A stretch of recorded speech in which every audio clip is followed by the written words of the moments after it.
इससे पहले वाली वीडियो में हमने ये प्रूव किया था, हमने ये फाइंड किया था, ये फाइंड किए थे सिंपल हार्मोनिक मोशन के डिफरेंशियल इक्वेशन का जनरल सॉल्यूशन हमने फाइंड किया था। उसको फाइंड हमने किस तरह किया था? उसको हमने ये प्रूव करके फाइंड किया था कि ओमेगा स्क्वायर इक्वल है के बाई एम के, या हम इसको इस तरह भी लिख सकते हैं, omega is equal to square root k by m. ये प्रूव करने के बाद ही हमने कहा था कि हमारा जो जनरल सॉल्यूशन है वो ठीक है। अच्छा, अब इसके बाद हमारा जनरल सॉल्यूशन था क्या?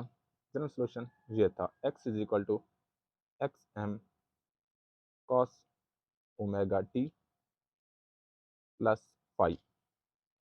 ठीक हो गया। और आज की जो हमारी वीडियो, इस वीडियो में हमने क्या करना है? इस वीडियो में हमने सिंपल हार्मोनिक मोशन के टाइम पीरियड और फ्रीक्वेंसी का जनरल फार्मूला निकालना है। इंतहाई आसान है। अच्छा, वो जनरल फार्मूला मैं किस तरह निकालूंगा? उसका सबसे पहला स्टेप ये है, increase t by 2 pi over omega. यानी कि जो टाइम हमारे पास आ रहा है कॉस के फंक्शन में, इधर आप क्या करें, इस टाइम के अंदर इंक्रीज कर दें, इस टाइम को इंक्रीज कर दें 2 पाई और ओमेगा से। अब 2 पाई और ओमेगा से इसको इंक्रीज करने से क्या होता है? X is equal to x m cos omega, t की जगह हम क्या लिख देंगे, t plus 2 pi over omega को टाइम का हमने इंक्रीज करना है 2 पाई और ओमेगा से। क्यों करना है सारा मैं एक्सप्लेन करता हूँ, बिल्कुल बेफिक्र है।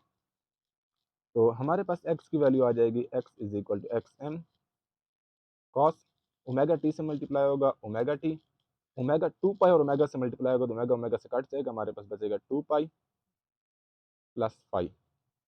अब इसके बाद आपको पता है इक्वेशन कैसे बन जाएगी? इसके बाद इक्वेशन इस तरह बन जाएगी, ओमेगा टी प्लस फाइव, 2 पाई गायब हो गया। ठीक हो गया। अच्छा, क्यों गायब हुआ, कैसे गायब हुआ, मैं एक्सप्लेन करता हूँ बाद में एंड पे। लेकिन ज़रा ये देखें, एक्स की इनिशियल वैल्यू क्या थी? X m cos omega t plus five. Final value क्या है? X m cos omega t plus five. X के अंदर हमने कोई चीज़ ऐड की थी, हमने कुछ टाइम का इजाफा किया था। उस टाइम का इजाफा करने के बाद भी एक्स की वैल्यू चेंज नहीं हुई। इसका मतलब क्या है कि हमने किस टाइम का इजाफा किया है? इसका मतलब ये है कि हमने टाइम पीरियड का इजाफा किया है। क्यों? ज़रा आप यहाँ पे देखें, इस तरह एक छोटी सी एग्जाम्पल से समझें इस बात को। ये हमारे पास सिंपल पेंडुलम है, इसकी ये एक एक्सट्रीम पोजीशन है, ये इसकी मीन पोजीशन है, और ये इसकी एक एक्सट्रीम पोजीशन है। अगर ये सिंपल पेंडुलम इस जगह पे भी है, ये यहाँ से घूम के इधर जाता है और दोबारा इसी लोकेशन पे वापस आ जाता है। इसका मतलब क्या है कि इसने जाने और आने में कितना वक्त लिया होगा? इसने जाने और आने में एक अपना टाइम पीरियड लिया होगा, या इसको जाने और आने में जो वक्त लगा है उस वक्त को हम टाइम पीरियड कहते हैं। यही टाइम पीरियड की डेफिनेशन है।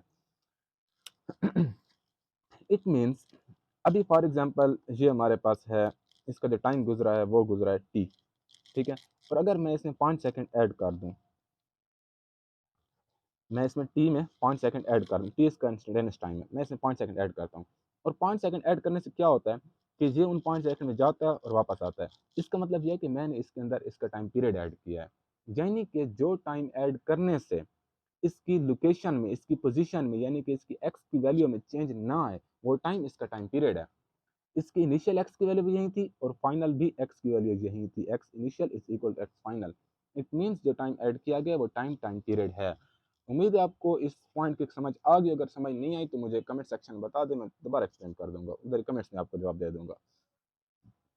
तो अब हम ये कह सकते हैं, अच्छा हाँ, अब हम ये कह सकते हैं कि टी जो हमारे पास है वो 2 पाई और ओमेगा है, क्योंकि यही टाइम हमने ऐड किया था और इस टाइम को ऐड करने से एक्स की वैल्यू में चेंज नहीं आया था। इसका मतलब यह है कि जो टाइम हमने ऐड किया वो टाइम पीरियड है, इसलिए मैं कह रहा हूँ T is equal 2 pi over omega. ये बात यहाँ पे क्लियर हो गई। अब एक चीज़ ये रहती है कि ये 2 पाई को ऐड करने से इक्वेशन पे फर्क क्यों नहीं पड़ा? इक्वेशन वैसे की वैसे अनचेंज्ड क्यों रही है? लेकिन पहली बात तो ये है कि जो ओमेगा टी खुद एक एंगल है, 2 पाई एक एंगल है, फाई एक एंगल है। अब ये जो एंगल्स हैं, ये एंगल्स लिए हुए भी रेडियंस में हैं। आपको पता है 2 पाई रेडियन जो है, ठीक है, ये हमारे पास मुकम्मल सर्कल का एंगल है। और कॉस के अंदर, फॉर एग्जांपल मैं अगर फोटोग्राफी आपको शो भी करा रहा हूँ, आप खुद भी इसको चेक कर सकते हैं। फॉर एग्जांपल मैंने लिया हुआ है कॉस 1 रेडियन, इससे एक वैल्यू आ रही है, आपको शो हो रहा होगा। अब मैं क्या करता हूँ, कॉस 1 प्लस 2 पाई रेडियन कर देता हूँ। अब चेक करें, वही वैल्यू आ रही है। अच्छी तरह मैं दोबारा प्लस 2 पाई और कर देता हूँ, अब भी वैल्यू वही आ रही है। अब दोबारा प्लस 2 पाई और कर दूँ, अब भी वैल्यू वही आ रही है।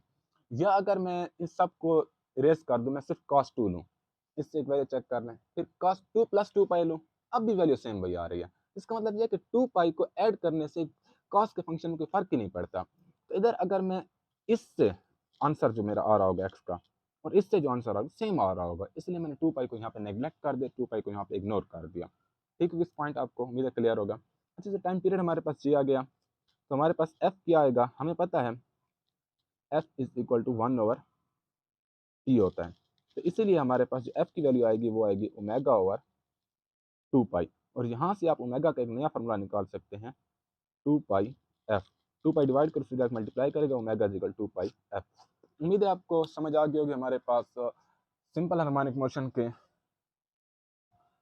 टाइम पीरियड और फ्रीक्वेंसी का जनरल फार्मूला। ये टाइम पीरियड का फार्मूला है और ये फ्रीक्वेंसी का फार्मूला है। ओके, अल्लाह हाफ़िज़।